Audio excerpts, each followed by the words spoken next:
हमारी crude availability सामान्य है।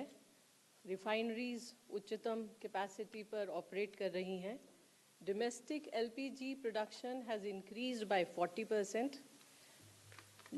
रिटेल आउटलेट्स पर कोई ड्राई आउट रिपोर्टेड नहीं है और पेट्रोल पंप्स पर एडिक्वेट स्टॉक्स पेट्रोल और डीजल के अवेलेबल हैं।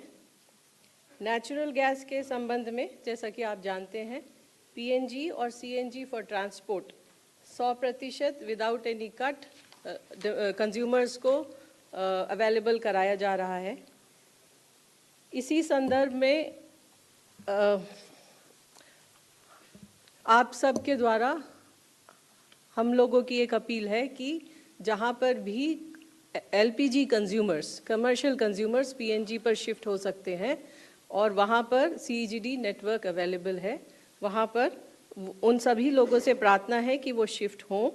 इसके अलावा पीएनजीआरबी ने भी एक सभी सीजीडी कंपनीज को डायरेक्शन दिया है कि एप्लीकेशन सबमिशन और कमेंसमेंट ऑफ गैस के बीच का जो टाइम है उसको मिनिमम किया जाए। जैसा कि मैंने आपको बताया, कल भारत सरकार ने भी सभी स्टेट्स और यूनियन टेरिटरीज को एक लेटर लिखा और रिक्वेस्ट की कि जितनी भी पेंडिंग एप्लीकेशंस हैं उन्हें त्वरित क्लियर करें, नई एप्लीकेशंस का भी डिस्पोजल फास्ट करें, रोड रेस्टोरेशन और परमिशन चार्जेस को वेव ऑफ करें। इसी क्रम में आज एक और लेटर इशू किया गया है और उस लेटर के द्वारा सभी स्टेट्स और यूनियन टेरिटरीज को 10% अतिरिक्त कमर्शियल एलपीजी की एलोकेशन की पेशकश की है, provided they help in expediting the expansion of CGD network।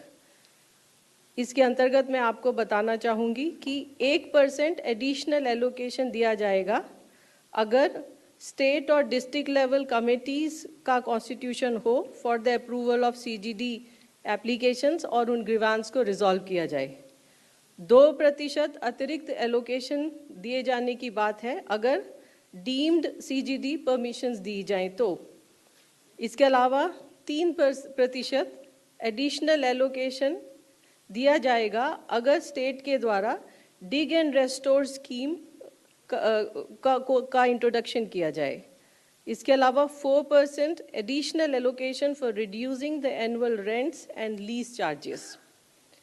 अब इसके बाद now the onus is on the state and the union territory governments to take this reform forward, to expedite the approvals and also ensuring the connections to both domestic and commercial and industrial PNG consumers in their areas.